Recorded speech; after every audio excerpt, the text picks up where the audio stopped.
Ustedes no se conocen. No. De hecho, se acaban de conocer aquí. Pero yo sé cosas de las dos. Entonces sé que tienen muchas cosas en común y algunas diferencias también. Pero voy a arrancar preguntándole a él sobre la desgracia que es conocer un uruguayo para que una australiana termine viniéndose a vivir aquí. No sé si es tanto una desgracia, no es lo común, capaz.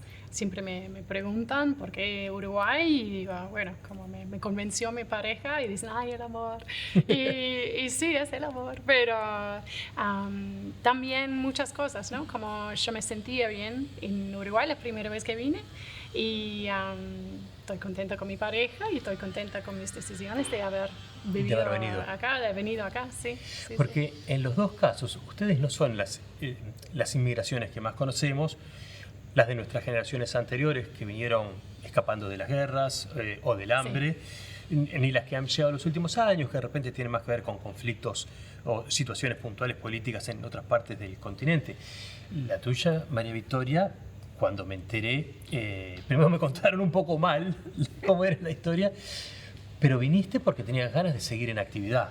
Porque nosotros sí, ya tenemos cierta edad y la cosa era una vez de retirarnos, de tener un proyecto agrícola que fuese algo de nosotros, pensado, trabajado, y teníamos en mente la olivicultura y entonces en ese entonces vivíamos en Bolivia y empezamos a buscar un lugar en donde se podía hacer este proyecto haciendo algo que pertenece a nuestra cultura, nuestro know-how y sobre todo a la tradición, porque aquí, bueno, la olivicultura, los genoveses se llevaron con los barcos, se llevaron albahaca y plantines de olivos que se encuentran en el área de Fraiventos y que se llaman genovesa. Mira. Entonces es algo que se refiere de verdad a más de un siglo de nuestros antepasados. Entonces volvimos, encontramos que a nivel climatológico, a nivel de suelo, estaba apto Uruguay y bueno, decidimos llevar la olivicultura italiana acá y se vino en avión. Claro. Y ustedes, las dos tienen un punto de contacto, tienen más, eso, varios puntos, pero hay uno que es Italia. Tú sos de la Liguria, sos hincha de Génova, tu marido de la Sampdoria, sé que eso genera arduas disputas domésticas, pero tú en él viviste. Sí. Y viviste en Italia estudiando ópera. Estudiando ópera, sí. Que es como ir a la Meca, estudiar, ¿no? Sí, obvio. Fue tremenda oportunidad que me dieron con 22 años, que yo recién había salido del conservatorio de música en Melbourne y me dieron una beca para estudiar ópera y el idioma italiano en Florence, en Firenze. Y me encantaba. Era la primera vez viajando tanto tiempo solo y viviendo en otro lugar. Aprendí un montón de cosas y medio que me expandió la mente un poco de donde venía y me picó sed eterna para toda la vida de viajar y vivir en otros lados. Capaz que ahí es otra de las razones que venía a vivir acá. Para llegar acá. Sí, claro, sí. Hay una cosa que tiene Italia para lo que sabemos de aquí, que es tiene muchos años como país, tiene muchos años de cultura, y yo hallaba que la ópera es una de esas expresiones, pero hay mucha expresión artística italiana y tú trabajas como restauradora, no sé si es profesión u oficio. Sí, yo durante 40 años trabajé como restauradora de pinturas antiguas, es decir, mi trabajo siempre ha sido desde salí del liceo, entonces desde los 18 años, hasta trabajé en Austria, en Viena, trabajé en Bolivia, en Guatemala, en Pakistán, y al final venimos acá, pero ya para jubilarme con algo de más, ¿cómo decir?, para vivir en el campo, vivir en área rural y hacer un proyecto, empezar como desde cero algo nuevo pero utilizando todos los conocimientos que se habían juntado durante años de manejo de proyectos de conservación, de restauración y toda la química que estudié. Digo, bueno, la voy a aplicar en la olivicultura. Eso te iba a preguntar, porque yo no sé sobre la tarea del restaurador, de quien se dedica. Primero que antes reparabas y ahora viniste a crear aquí, ¿no? A crear desde cero. Exacto. Pero me imagino que para conservar, para reparar, la química tiene que ser un conocimiento muy importante. No sé qué se estudia más para ese oficio, si se estudia más arte o si se estudia más química.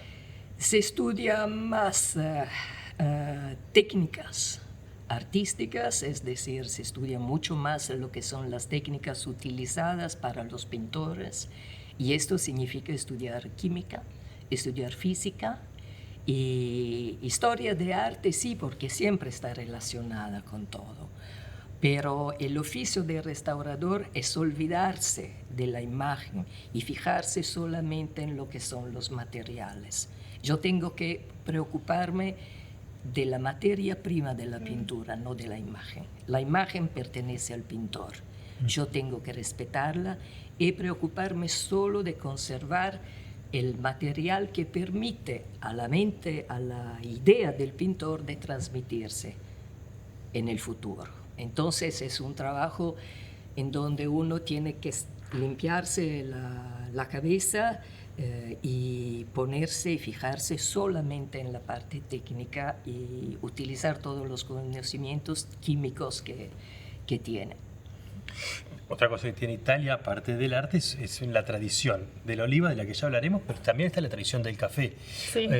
No sé si fue allí donde empezó tu vínculo fuerte, estrecho con el café. Y en realidad no mi vínculo fuerte, pero mi primer vínculo. En realidad empezó en Italia, en los bares tradicionales estos, donde se para tomar un café por la mañana. Antes no tomaba café, antes nada. Y empecé a tomar el famoso café con leche y después el café solo en Italia. Y también, obviamente, disfrutando los pasteles y la panadería también, que es tremendo ahí. Entonces empecé allá, pero la verdad que el café que trabajamos nosotros, que es café de especialidad y café que está de muy alta calidad, es otro producto. En Italia el tueste es un poco más oscuro, es un café con más calor, más fuerte, más cuerpo, y la gente le gusta. En esta época también a mí me gustaba. Y ahora trabajamos con otro producto, otra materia prima, como dijiste vos, Victoria, y respetando muchos parámetros para que salga impecable y como con otras notas, no solo este café fuerte. Yo leía en algunas páginas de crítica del mundo del café, sí, sobre la tostaduría que haces tú. Decía que es una tostaduría a la australiana, que yo dije, bueno, es muy sí, lógico por tu pertenencia. Ajá. Pero daba como característica, por ejemplo, que el color no era un café tan oscuro y que apostaba a otras cosas.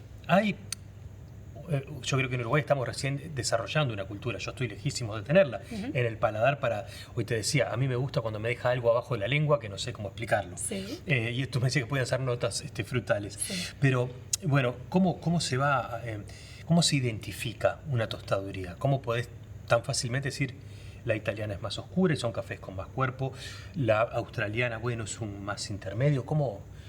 Bien. ¿Cómo son esas escuelas? Ay, qué pregunta. Es un poco complejo. Pero tiene que ver con varios aspectos. Uno es la calidad de la materia prima, que es una cereza de café. El grano en sí, que nosotros lo importamos de Bolivia, de Brasil y de Colombia. El café verde, es tipo un poroto bien duro. Y eso pasa por el proceso de tueste, que es nuestra parte de la cadena de café. Y si vos, como cualquier otra cosa, si vos no lo cuidas mucho, no sale destacando las características que tiene para ofrecer este grano. Por ejemplo, un tueste oscuro sería más industrial, una máquina enorme, tirando el café con un programa y ni lo miran y medio que lo llevan a cierto punto y y pum, está tostado. Nosotros tenemos una máquina alemana conectado con sondas, un programa un software específico para tostar café. Yo como hice talleres y estoy en Australia para aprender el proceso, y nosotros lo llevamos muy cuidadosamente el perfil de tueste a cierto punto para cada café distinto, dependiendo de las calidades y lo que estamos intentando sacar Vas sacando fruto. como muestras para ir probando y encontrar. O sea, que hay algo como de autor. Sí, es y no es. Es una mezcla, una combinación de ciencia y química, y también intuición y sabor, como tu preferencia, tu paladar. Así que. ¿Cómo hacen cuando ustedes cosechan la oliva? ¿Han plantado una cantidad de olivos? Hemos plantado 9.000 olivos. El campo de nosotros antes era un campo ganadero. Y entonces, en Casupá. En Casupá, sí, estamos a 5 kilómetros de Casupá.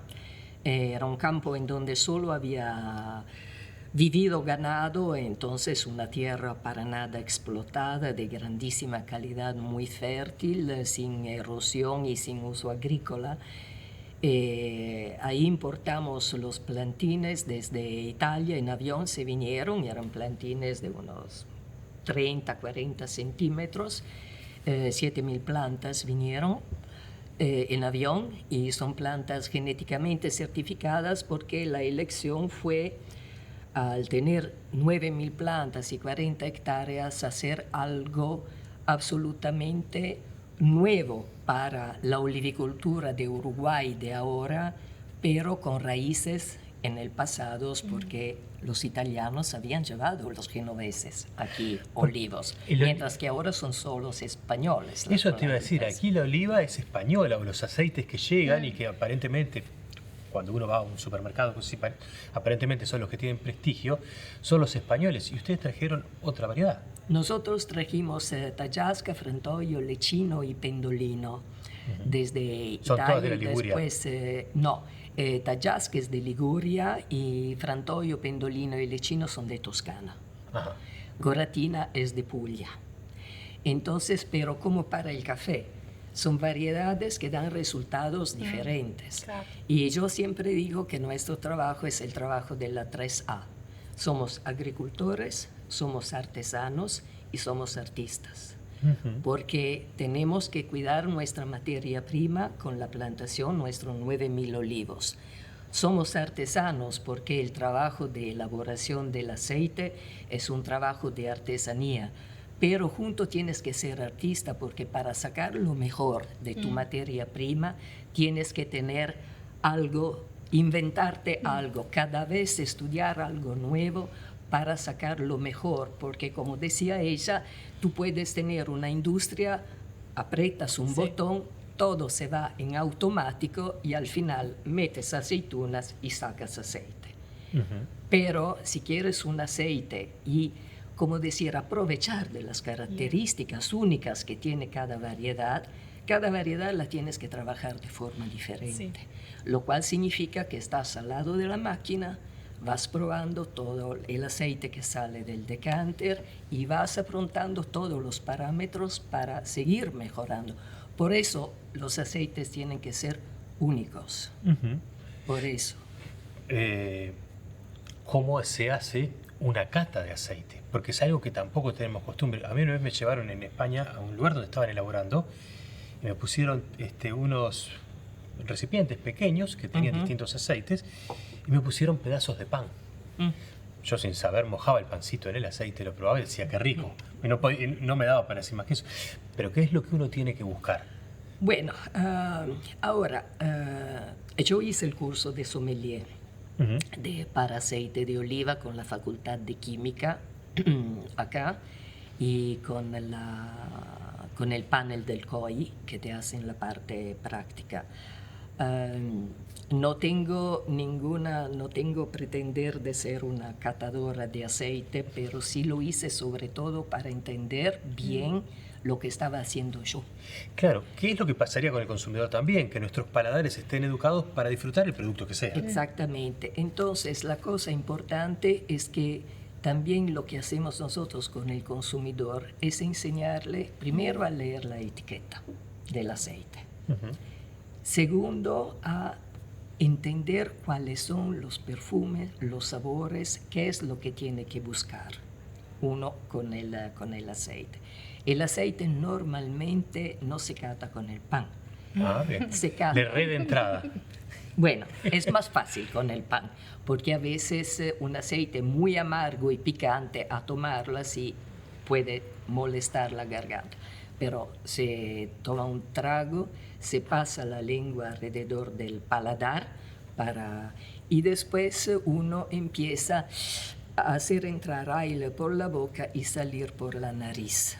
Y de ahí se perciben todos los aromas que pueden hacer. Me imagino que para el café casi igual, te iba a decir. Sí, es idéntico. Casi igual, sí. Y empiezas a entender todos los aromas, que puede ser hierba recién cortada, manzana, almendra, alcaucil, alcachofa, banana, lo que sea. Y después percibes en la lengua el amargo y al final el picante. Toma. ¿Y el café cómo sería? ¿Cuál sería la diferencia? No es picante. La diferencia es que nunca No tomé un café picante, pero súper interesante escucharte hablar de eso. Yo sabía que se cata aceite de oliva, pero no sabía que era tan igual que la cata de café. Yo no soy Q-grader, que es tipo sommelier de café, pero he estudiado mucho en la cata y es un sistema estandarizado en todo el mundo, por suerte, que hacemos una cata con unos vasos, una cuchara, todo un set de reglas y normas y pasos, tiempos, temperaturas, todo es igual en donde sea del mundo. Y sacamos un poquito de café con la cuchara y tanto como dijo ella, se chupa un poco de aire a la misma vez que el café y haces un sonido. Y hemos ido varias veces a catar, como en Brasil, en Bolivia, y una vez en Melbourne me fui y catamos nuestro café tostado acá en Melbourne con otra gente. Y hay gente que hace tremendo sonido, como... sí, pero como una sopa en invierno. No, yo tengo un poco más moderado el ruido mío, pero es así, es igual que se cubre toda la boca para que se siente. Y después, como dijiste, como cuando está caliente, en particular el café, se siente otras cosas y después cuando se enfría, se siente otras calidades, características del café. Se dice que no se perdona nada un café frío, como caliente puede ser que como lo disfrutas y eso, pero después frío, si tiene un defecto o está medio amargo o está sobre tostado, yo noto y se dice que... El frío delata. Sí, no se perdona nada. Sí. Esta tal vez la diferencia es que ustedes, es decir, en el aceite, por ejemplo, si es muy frío, uno tiene que calentarlo con la mano hasta los 24 grados para que todos los aromas y los perfumes se liberen. Okay. Y lo tapa y después empieza a sentir los perfumes. ¿El café cómo lo catan? ¿Caliente o frío? Caliente, sí, a 94 grados y tiramos el agua. Y después esperamos cierto tiempo.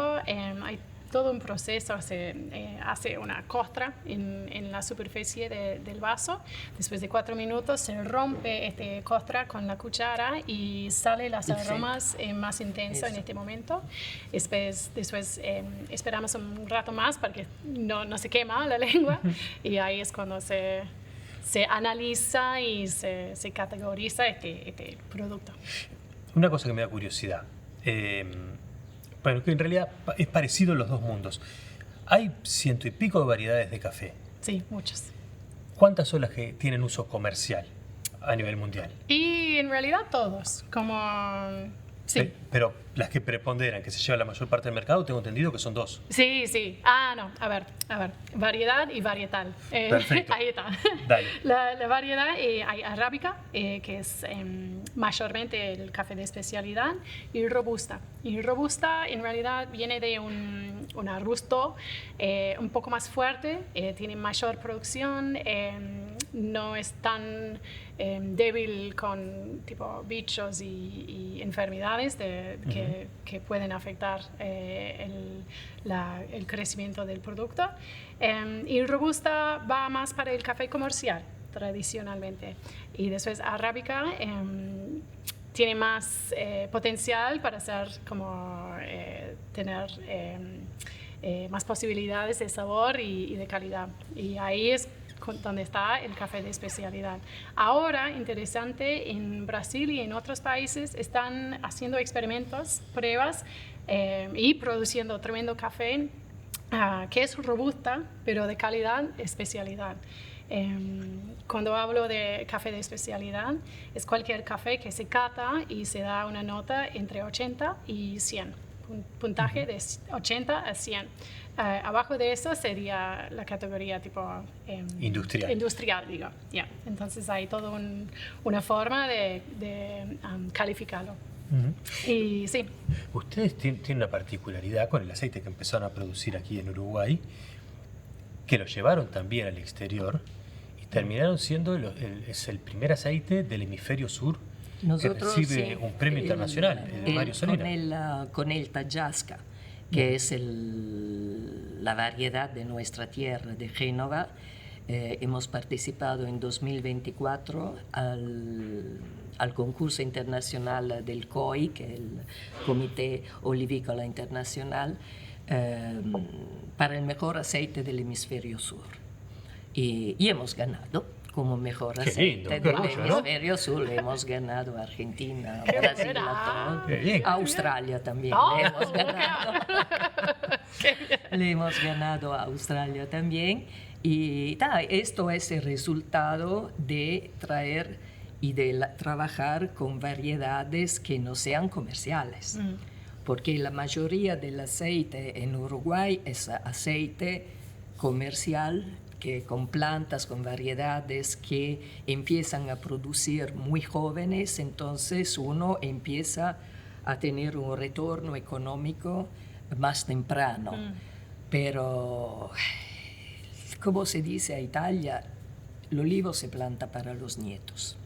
Mira. Y con las nuevas técnicas agronómicas trabajando bien, nosotros terminamos la plantación en junio del último plantín, en junio 2014, y tuvimos la primera cosecha en 2019, lo cual significa que fueron 5 años de trabajo, de inversión y de estudio. Y de ahí empezamos y cada año uno aprende algo más y se da cuenta que todo el apoyo que tuvimos desde Italia, desde el vivero Pacini que nos dio las plantas, a todos los técnicos de las universidades que nos apoyaron para elegir las variedades, empezó a dar resultados. Ahí hay algo que sucede, creo que es en 2019, que hay una turbonada que les daña las plantaciones. Sí, 500 plantas, digo. Pero algunas se recuperaron, unas 200 se recuperaron, sí, porque tenían todavía una parte de raíz que estaba firme, entera. Otras la hemos encontrado a 15 metros, pero plantas que ya tenían un tronco así.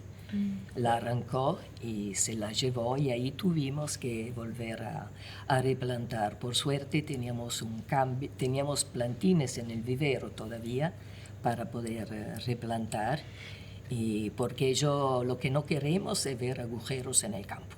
Wow. No tiene que faltar ninguna planta. Hubo algo interesante, fue que de ahí rescataron, de esa experiencia negativa sacaron el nombre.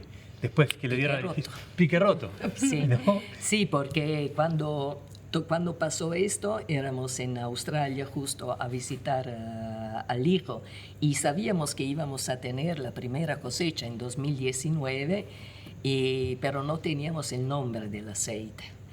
Entonces estuvimos pensando con Amedeo y había una marca de aceite ahí en el Queensland que era muy divertida, que se llamaba The Squeaky Gate. Squeaky Gate. Tradújame, ¿qué sería? La puerta que chilla. Sí. Ah, bien, perfecto. La puerta que chilla. Y entonces dijo, bueno, vamos a buscar un nombre así un poco diferente, no Divertido, Olivares de Casupá, Olivares, entiendo. Y en ese entonces llamó al muchacho que trabajaba allá entonces y me dijo, Victoria, aquí es una guerra, pasó una turbonada, parece que bombardearon el campo, hay que comprar 5.000 piques nuevos porque se rompieron. Wow. Y de ahí nació el nombre aceite del piqueroto. Me encanta. Porque se rompieron 5.000 piques que eran los tutores de las plantas. Y nunca te pregunté, nos conocemos hace un tiempo ya, y Foragida es generoso colaborador de este programa, pero no sé por qué Foragida, que es un nombre precioso también. Y no fue por una turbinada, pero por suerte, sí. No, Forgida vino, pasamos por todo, como vivimos nosotros, y la tostadería nuestra está en el pie del Cerro Pan de Azúcar, entonces estábamos como con pan de azúcar, cruz de café, espina de cruz, como pasamos por muchos nombres, y después estábamos mirando una película en familia con Fer, y yo en esa época estaba mirando los subtítulos que me ayudaban en español. Y aparece eso, un forajido, ¿no? No sé, y en inglés decía bushwhacker. Y bushwhacker es una palabra bastante australiana y significa forajido, ¿no? Como un forajido. Pero allá sería un forajido un poco más estilo australiano, con un gorro australiano, con un perrito así que se va tipo en las afueras de la sociedad. No es tanto una persona que rompe la ley o un delincuente, ¿no? Más hacia persona que vive en el campo que caminaba por las calles ahí atrás en el campo. Y decidimos eso y no queríamos género y pusimos foragida. Y en el final funcionaba bien como formando el equipo. Somos mayormente mujeres en el equipo, todos las jefes, menos Fernanda, mi pareja, somos todas jefas. Y Lo tienen rodeado. Ay, sí, rodeado y controlado. Y entonces también viene con los principios principales de foragida. El despachante mío, cuando le avisé el nombre de fantasía, casi me mata y me dijo, no, Nelly, no puedes poner foragida, si aduanas ve que se llama foragida, todas las importaciones van a pasar por Canal Rojo, porque van a decir que somos forajidos, ¿no? Claro. Sí, pero no pasaba, así que... Ahora que dijiste bien. lo de las importaciones, me acordé de otra cosa que tienen en común, que ustedes respetan, cada uno en su emprendimiento, la tierra, el entorno. La producción es absolutamente orgánica, ustedes dicen que son una suerte de isla agroecológica. Agroecológica. En la zona. Una isla agroecológica. Pero cuando tú hablabas de las importaciones, me acordé, no sé si fue en 2019, 2020, se juntaron algo entre empresas que uno pensaría compiten porque eran distintos tostadores, para hacer una importación desde Colombia, Sí. de manera que ustedes podían traerse por barco 2 toneladas de café, que es un montón, y que los productores cobraran el doble de lo que cobran habitualmente, que recibieran ellos directamente más dinero salteando intermediarios, como una forma de respeto también a quien trabaja la tierra. Me pareció que hay, en los dos casos, les pregunto a las dos, tienen un interés de darle un valor agregado que no es de repente el que pasa solo por el paladar, que va a otro lado. Capaz que uno en el fondo lo termina notando en el paladar, no lo sé, ustedes me lo podrán decir, pero no pienso yo que de entrada sea algo que se note en el paladar. Es como más de tranquilidad de conciencia de ustedes, me parece, no sé. Sí, es lo que siempre me dicen, ustedes tienen certificación orgánica. Y yo digo, nosotros trabajamos en conciencia, tenemos un manejo agroecológico. Entonces está nuestra conciencia. Nosotros solo trabajamos nuestras aceitunas porque sabemos cómo tratamos las plantas. No compramos aceitunas de afuera. Nosotros elaboramos y hacemos nuestro aceite, lo embotellamos, lo etiquetamos y lo vendemos. Y todo esto, tengo que decir, se debe también a la ayuda del MIEM, del Fondo Industrial, que en 2023 nos proporcionó un cofinanciamiento para comprar la almazara de nosotros que importamos desde Italia. ¿Qué es? ¿Es una máquina? La almazara es toda la maquinaria que se precisa para la elaboración del aceite. Bien. Es una Moritem de Toscana, de Barberino en Tavernelle. Y esto ahí también nosotros tenemos todas mujeres que trabajan ahí. Y el MIEM en esto nos ayudó muchísimo, fue una ayuda importante, pero nos permitió de verdad de cerrar el círculo. Es decir, nosotros arrancamos desde las plantas, plantamos nuestras plantas, traída de Italia, la controlamos, hasta la etiqueta y la distribución la hacemos nosotros directamente. Una cosa más, perdón, sobre esto que me pareció, casi te diría que revolucionario para esta época. Cuando ustedes, yo conocí el producto de ustedes comprándolo, no quieren cobrar antes de que uno lo reciba. Sí. Y yo dije, qué locura, uno está, no está habituado, porque hacen envíos, no es que o sea, no salen a una gran superficie, a un supermercado, y entonces uno paga cuando llega a la caja. Es un envío a mi casa en ese caso, y después recién tú me pasaste el número de cuenta para que transfiriera. A mí me parece que ahí hay una forma también de buscar, porque si hoy decía que se vincula con quien trabaja la tierra y con la planta de un respeto, también de mucha confianza con quien consume. Sí, porque yo pienso que si uno confía en mis productos y el hecho que yo le envíe el producto que él pide, yo tengo que confiar en el hecho que él me pague. Y el objetivo de nosotros, por ejemplo, si usted hace un pedido esta tarde, mañana tiene el aceite, tiene el producto, crema, paté, lo que sea. Si yo espero que usted haga el depósito para después enviárselo, usted va a recibir el producto después de una semana. Y una de las características de nosotros es que usted hace el pedido el día siguiente, aunque salga directamente de la plantación, usted va a tener el producto. Nunca tuve problemas con clientes privados directos. Sí, con comercios. Yo también. Te iba a decir. Sí, con comercios, que son los únicos. Sí. Pero con clientes privados nunca hubo alguien. Hasta a veces yo me olvido y me escriben, mire, Victoria, tiene que pasarme la cuenta y el número de cuenta. Me pasó eso. Me pasó eso. ¿Y qué te pasó? ¿Cómo es eso de los comercios? No entramos sin nombres. ahí porque... No entramos en detalles. No, es un poco... es parte del negocio. Nosotros tenemos la cafetería y vendemos al público final y tenemos muchos clientes comerciales que vendemos café a otras cafeterías, restaurantes, oficinas, todo lo que pueden imaginar, y es tremendo parte de lo que es Foraquida y nos encanta compartir el café con esta gente y ir y capacitar el equipo y para mí socialmente, como que vine de Australia sin un amigo, solo conocía a mi pareja y su familia, y el café me ha abierto otro mundo social, aparte de ser un negocio, pero me toca a mí todavía cobrar a esta gente, y soy un poco demasiado... educada no, ¿cómo es la palabra? Tipo... delicada, decimos. Respetuosa. No agresiva. Mando un mensaje, digo, ¿me podrían, cuando pueden, pasarme el comprobante de pago para las 7 facturas que me deben? Pero la gente olvida, ¿no? Y también no lo veo súper negativo porque es un entorno de confianza también. Yo sé que me van a pagar, me van a llegar a pagar, y hay una conexión importante con los clientes comerciales estos que respetamos e intentamos como desarrollar.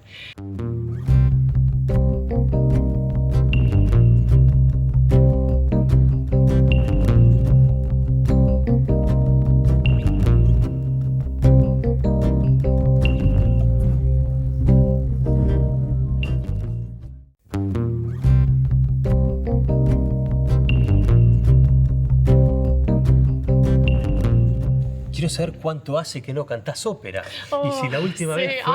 porque debe haber una cuestión de extrañar. Sí, un poquito, sí. ¿En Vanuatu fue la última vez que cantaste? No. No, Vanuatu no. Western Samoa. Es una isla pacífica, no estabas muy lejos. Samoa del oeste.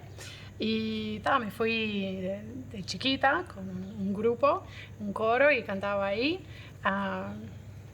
Otra experiencia increíble, ¿no? Como nos alojaron en un pueblo chiquito, bien en la playa. Ahí nos dieron comida increíble del Pacífico, y en la cena final de la visita, del viaje, nos presentaron como invitados de honor.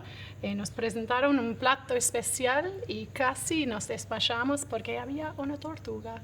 Wow. Sí, una tortuga para la cena final, y estábamos como un poco asombrados, pero bien. Y en realidad la música me llevaba a muchos lados, ¿no? Como viví este año en Florencia, hice este viaje a Samoa, y también yo hice un giro con mi carrera musical con 25 años, y medio que puse en pausa la música clásica, la música lírica, y me fui más al lado de Latin jazz y como un poco más moderna el estilo. Y por suerte yo estaba viajando, mochilando con una amiga, y estaba en Ecuador, conocí unos músicos, me invitaron a cantar, y iba a Colombia la siguiente semana, y me invitaron otra vez, otro toque, y me invitaron otro toque, y me quedé 1 año y medio en una ciudad en Ecuador cantando con este grupo. Y ahí también una fantástica oportunidad de desarrollar lo que conocía de la música, y también ahí es cuando empecé de aprender español. Yo no sé si se puede extrañar restaurar, no sé si es lo mismo que una vocación como la de ejercer un arte, pero también se me ocurre que hay algo que se puede extrañar, que es venir de un país con tanta historia de arte a un país que no deja de ser joven, Uruguay, en términos históricos, y que no tiene una producción artística que venga con el correr de los tiempos, que todavía en algún punto es casi que es naciente la producción artística uruguaya. Sí, cada vez que volvemos a Italia, a Génova, yo me voy por museo. Aunque lo visité los museos de mi ciudad, creo, 54 veces. Y siempre, por ejemplo, vuelvo a ver las pinturas que yo restauré hace 30 años, que están en los museos ahí, y a ver cómo están después de tantos años. Si se mantienen. Si se mantienen bien, y da vuelta. Y por ejemplo, cada vez que vamos en Brisbane, siempre vamos al Museo de Brisbane, que tiene una sección de arte antigua, que es muy raro pensar que está en Brisbane. Sí. Pero tiene pinturas italianas de muy chiquito, es la sección, pero es muy interesante. Brisbane es en Australia, y ese otro punto en común porque tu hijo vive en Australia. Nuestro hijo sí vive en Brisbane y trabaja allá. Se fue cuando dejamos Bolivia en 2012. Él acababa de sacar su bachiller al Liceo Franco Boliviano, y nosotros íbamos para Pakistán, y no era un lugar en donde llevar a un joven. Entonces, al hablar 4 idiomas, podía elegir en dónde ir a estudiar, y él eligió Australia. Y en Brisbane se fue es ingeniero mecánico a la Queensland University, y bueno, ya son 13 años que vive allá, se compró casa, vive, se casó, está contento, y bueno, a veces dice, me gustaría volver un poco a Europa, porque... Tiene tiempo. Tiene tiempo todavía. ¿Sabes qué pensaba? Recién te preguntaba sobre las cosas históricas que quedaron atrás, y bueno, y cómo uno se reencuentra con ellas. ¿Cómo fue? Preparando esta nota me enteré que hay algunas cosas que consideramos tradicionales en nuestra cocina que tienen un fuerte origen genovés. Voy a nombrar 4, que son las que yo me he enterado. El tuco viene de Génova.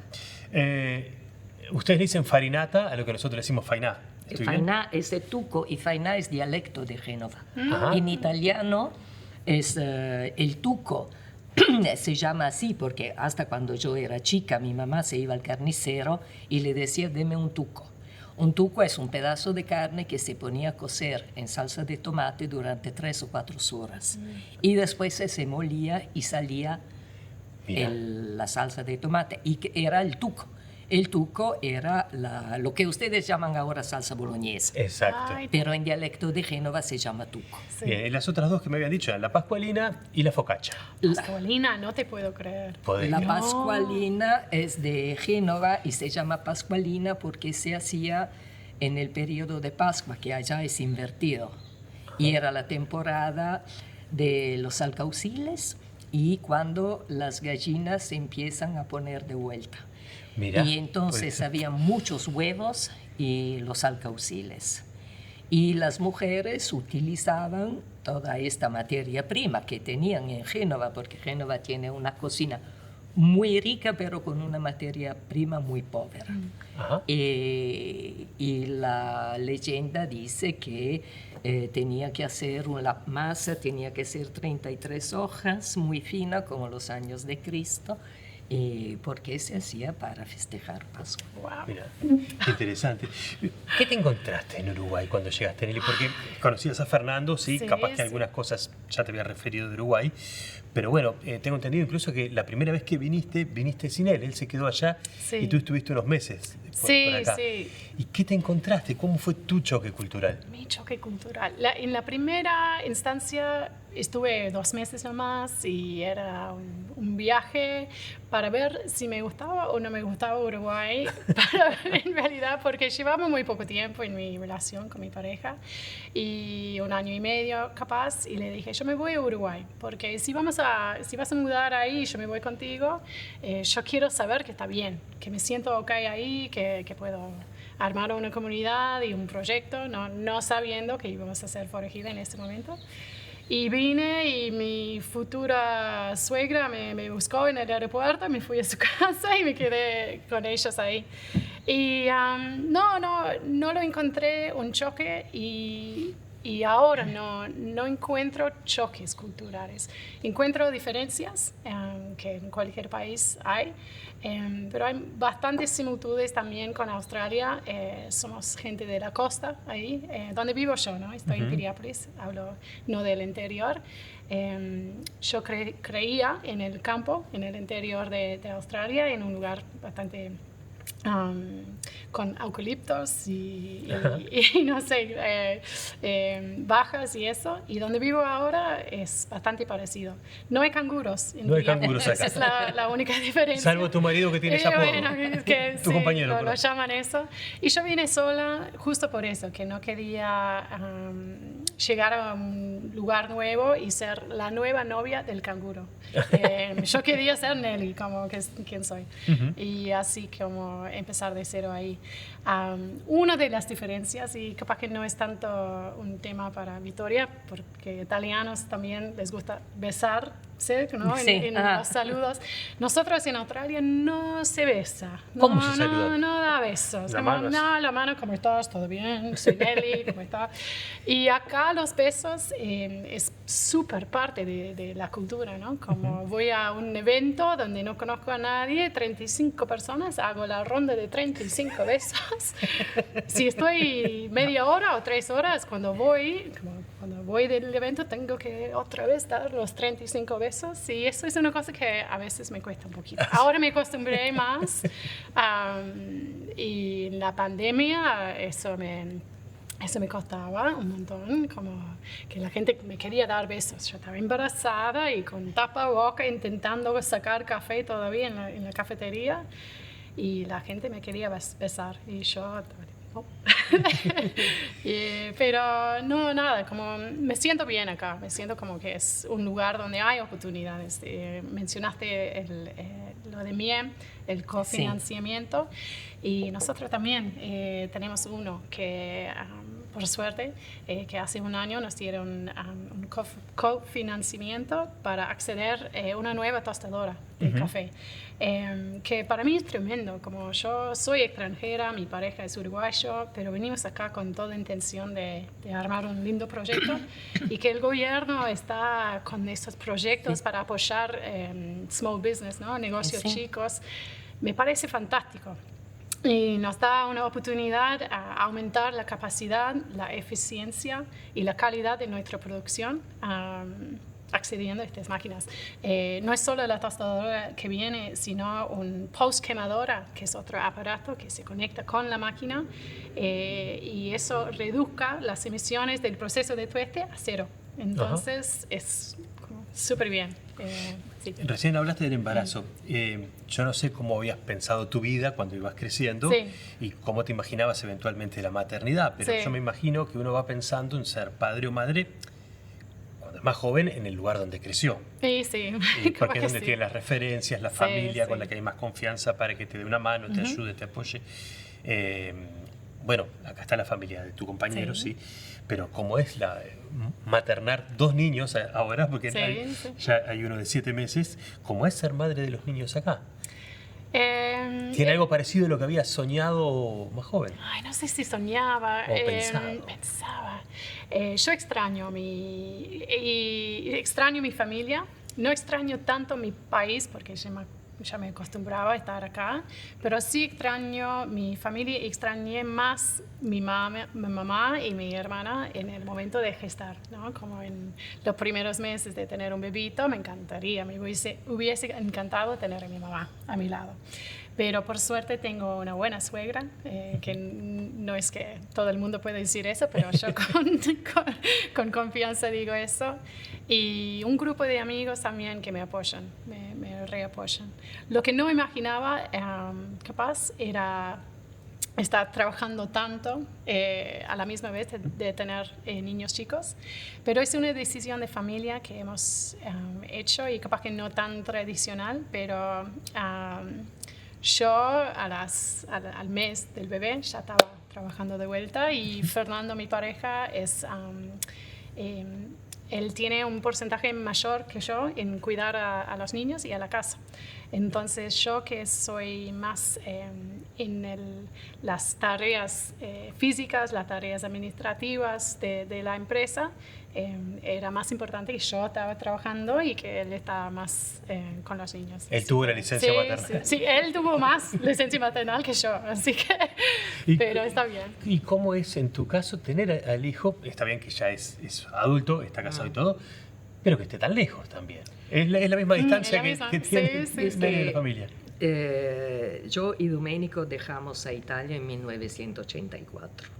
Es decir, hace muchos años. Y de ahí cada 4 años hemos cambiado de país. Wow. Y nuestro hijo lo hizo con nosotros.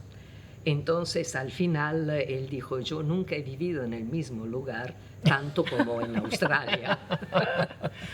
Porque siempre estuvimos cambiando. Y somos acostumbrados a viajar. Yo me vine a vivir aquí con la plantación a Uruguay en 2013 y me quedaba 6 meses. Después de 6 meses me iba a Pakistán, en donde estaba Domenico. De ahí salíamos e íbamos a Australia a visitar a Medeo. Después volvíamos a Pakistán y yo me volvía a Uruguay. ¿Acumulaste millas? Como loca. Y después con África igual. Era yo de acá me iba a Italia, me encontraba con Domenico a Italia, ya nos íbamos a Australia a visitar a Medeo, volvíamos a Italia, después me iba a África, después volví a Italia, después volví acá. Entonces acumulé millas un montón. Y el hecho de viajar es algo normal. Ahora, cuando uno llega a los 70 años, hacerse un viaje de 28, 30 horas empieza a ser algo un poco más demandante, vamos a decir, pero uno está acostumbrado. Medeo se fue a los 18 años y nosotros, yo siempre digo, nosotros lo hemos crecido para que él sea autónomo. Hemos tratado de darle todos los instrumentos para que él pudiese ser autónomo en cualquier lugar. Y por eso él dijo que nunca tuvo choque emocionales al llegar a Australia. Él estaba acostumbrado a encontrarse en países nuevos, amigos nuevos, idiomas diferentes, escuelas diferentes. Era bien entrenado para todo. Me da curiosidad saber cómo se llevaron. Tengo entendido que por el trabajo de Domenico ustedes estuvieron en Burkina Faso. Sí. En mi experiencia, Europa y por lo menos Uruguay, no voy a decir toda Latinoamérica, tienen bastantes cosas en común. Pero África me da sensación de otro mundo, de otro tipo de civilización. Las diferencias culturales son muy marcadas en el trato, en una cantidad de cosas más. ¿Cómo se llevaron con eso? Ahí eso me parece que es una diferencia medio radical. Cuando nosotros fuimos la primera vez, fuimos desde 2000 hasta 2004. Ajá. Amedeo era chico, tenía 6 años cuando fuimos allá. Y es un mundo totalmente diferente. Nosotros fuimos allá como privilegiados, teníamos una casa con aire acondicionado. Amedeo iba a la escuela internacional en un lugar, eran 20 niños en clase de 13 nacionalidades diferentes. Wow. Entonces, un intercambio cultural increíble, le abrió muchísimo la mente todo esto. Era un país todavía en donde agarrábamos nuestro Kia Sportage con 60 litros de agua, una carpa, íbamos en la nada, en la Bruce, y los niños decían, metemos la carpa ahí, y dormíamos en cualquier lugar, porque era un país todavía seguro, era un país en donde la gente siempre sonreía, era un país en donde la gente vivía en la calle y compartía todo. Ahora, la segunda vez, desde 2018 hasta 2023, ha sido mucho más pesado, diferente, el país ha cambiado mucho. En ese entonces Domenico, lastimosamente, fue allá solo y le tocó la parte más pesada de la temporada africana. Uh-huh. Pero África sigue siendo un país y un continente muy interesante.